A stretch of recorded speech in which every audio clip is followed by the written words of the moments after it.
All right, let's try this one more time. This is Dennis from Miles and Son Services, full service junk removal and deliveries. We're headed to the core shop to turn in some cores, and it's late in the afternoon. It's about 3 o'clock. I like to try to get to a place where I'm wrapping up about this time of day. Been breaking down AC units this morning.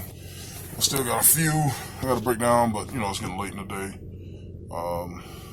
Got AC coils and condenser units and copper and brass back there. This guy here I'm going to see, I've been dealing with him since about 2009. He typically has good prices, and he's easy to work with. It's family owned shop, so I don't have all the corporate garbage you got to deal with. Sometimes you have to deal with people who are trying to get promoted, and they don't know how to deal with customers, so they figure if you're a scrap guy that you're not worth respect, and it's not so. We do not only get paid, but we're also providing the service that not only community but the whole earth needs. So, but at any rate, enough about that. Just want to say what's up to all my fellow junk removal guys. Lou Hall, just watched the video. Thanks for the info on Thumbtack. I kind of gave up on it. You guys who trying to figure out how to advertise, man, there's lots of videos out there. Guys like Lou Hall, he does good videos. He's up in New York. What's his name? Tim from Junk Mob. He's doing a lot of live videos now. You can tell this guy who cares, because he's got 4 trucks, and I believe he's getting ready to break out another trailer. I mean, the guy's he's not hurting for business. He's not wanting for nothing, but, he takes the time to do these live videos, try to help out guys who are trying to get into the business, and it's cool, it's real cool, because when I got into the business, I really didn't have anybody who knew anything about the business, and nobody who knew anything to help. Like for instance, I was cleaning out whole apartment units by myself, and I was charging $65 to $110. It's like, geez, man, when I look back at that, I'm like, man, what was I thinking? But you live and you learn, Don't ever let anything stop you. Don't even let your own doubting mind and your own, conscience condemn you, You get a vision. See, people without vision will always tell you that you can't do something. Forget those people. I don't care if it's your mother. Mama don't know everything. Daddy don't know everything. Sometimes your parents can be real bitter. You want to tell the truth about the matter. Then you have friends who, just because they're not doing anything, people close to you, they're not doing anything, they don't have anything in their life going to tell you, oh, you need to get a job, you need to get a job. Yeah, but you complain about your job every day. So, why are you trying to kill my dream? So you guys who got a pickup truck, even if you don't have a pickup truck, let me go ahead and get that out there. Even if you don't have a pickup truck, but you have a driver's license, or you have somebody that will work with you, go rent you a truck, go to Ryder, go to U-Haul, go to Budget, go to Penske, rent you a truck, pile up your jobs. Like I said in my video yesterday, pile up your jobs for one day. If you can get 5 or 6 jobs, like for instance, I rent from Ryder. And one location here in Tampa, they're closed on Saturdays and Sundays. So if you pick up Friday, you don't have to take the truck back till Monday. You understand? So if you go there and you rent that truck, you're paying for one day, but you're using it for 3. If you can pile up your jobs for the weekend and you spend $150, $160 on the truck, because, that's just their price. That's your insurance. You don't have to clean it out or anything. It's already topped off with diesel. It's the rental price for the day. $160, something to that effect. You bring it back, they might put $20, $30 more worth of diesel. So in essence, you might spend $200 for 3 days if you can get on a Friday. You don't have to turn it back till Monday. $200 for 3 days, right? And let's say you've lined up work from Friday, Saturday, and Sunday. You're averaging, let's say you're even averaging $150 a ticket, and you're doing 3 jobs a day. That's $450 a day. $450 times 3 is $1,350, and all you've done is drop $200 on the truck. Then you pay your dump fees, you pay your help. Dude, I mean, you're walking away with $1,000, right?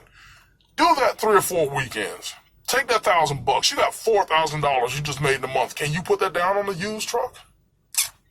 Got to be smart about it, okay? If you're doing this part-time, keep doing it part-time until you get your nuggets and your clientele built up. When I say nuggets, I'm talking about your savings, okay? Because you have to, you've got to have something back. You know, at your best, try to attempt to create yourself a, what do you call it? You know, a savings account. There's something that they use, an escrow account, you know, for things that go wrong. You know, if you go through a set of tires, or, you know, transmission starts slipping, or you know, you might ruin a piece of somebody's property or something to that effect. You know, keep an escrow account. Trust me. You know, so even if you don't have a pickup truck, or if you don't have a trailer, rent a trailer from U-Haul. I mean, get the $30 trailer. It's 12 feet long, man. God, I mean, you can't build a load with a 12-foot trailer? Come on. You know, don't let anybody tell you that you can't do this. Don't let anybody tell you that you cannot succeed in this business. You know, you have to crawl before you walk. That's with anything. You have to crawl before you walk. You know, sit yourself down after you get off work one day. You know, after mama done fixed your food and you done took a shower. I'm sorry, that sounded kind of cheap. After you have eaten and you have taken your shower, get ready for bed, spend about 45 minutes to an hour writing out exactly what it is that you want to do and your plan of attack on how you're going to do it. What day I'm going to do this. I'm going to research this. I'm going to put money back for this. I'm going to put up $20 a week so I can get my cards. I'm going to put up $20 a week so I can, you know, advertise on Thumbtack. I'm going to put up $20 a week so I can advertise on Craigslist, because advertising one time does not get it. You have to do it multiple times, and you have to be consistent about it. You know, we use yard signs. We buy 100 at a time. We put them in certain places in our area. Okay? So write out your plan. Write out what day you're going to go visit different ones to let them know what it is that you do. You know, how are you going to research the market? How are you going to research your competitors? Sit down and call your competitors. Talk to them.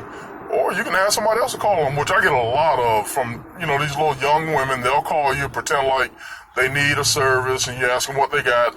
95% of the time, they can't tell you. If somebody cannot tell you what they need hauled away, it's a competitor. If somebody calls you and tell you, well, I've got 4 sofas and 8 TVs, who the hell you know sits on 4 sofas and watches 8 TVs? That's a competitor. If they tell you, hey, you know, like if you're in Houston and you ask them what part of town are you in, I'm in Houston. Well, duh, I mean, so am I. You just call me. But my point of saying this is you can call and try to get a general idea of what type of equipment your competitor has, what they charge for it. You know, I think the franchises, they charge for the space in their truck and they charge for the hourly labor, and their minimal charge is for 2 hours, and I think they charge like $100 an hour for the labor. So, you know, that should give you some idea of what to charge and what not to charge. But like I said, call around and find out what people are charging. There's no harm in that. What are they going to do, sue you? Shoot you? Really? But at any rate, you know, research the market that you're going to get into. Like I know the big competitors down here, their numbers in 2015 they were about twice what I made, but they also had 2 trucks. So what does that tell you? You know, you can, excuse me, you can get in this business and make some money. Don't be afraid to step your feet out there. If you got to, start putting up scrap for your escrow money. You know, pick up appliances. Go around picking up scrap money, scrap metal.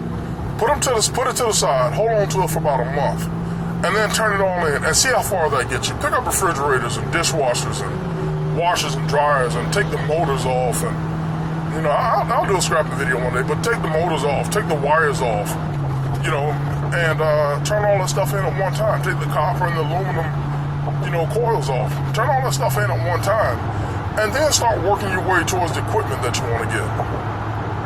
You know, I hope I'm not being redundant, but I just remember all the mistakes that I made, all the heartaches and the headaches that I went through.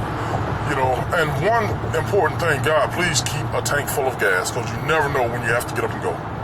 Keep a tank full of gas in your truck. Keep your oil changed.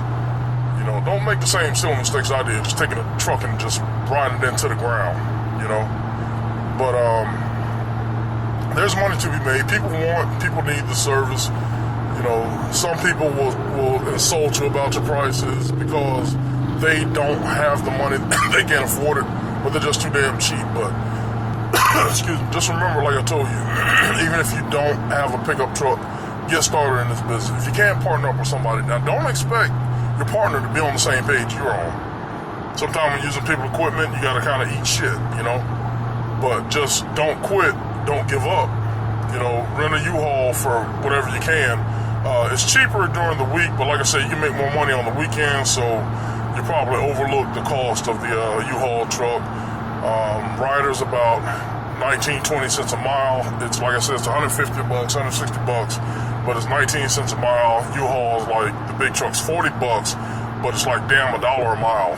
You understand? So you figure what you can come up with at front. The U-Haul isn't going to get you on the front end; they're going to get you on the back end. Believe you me.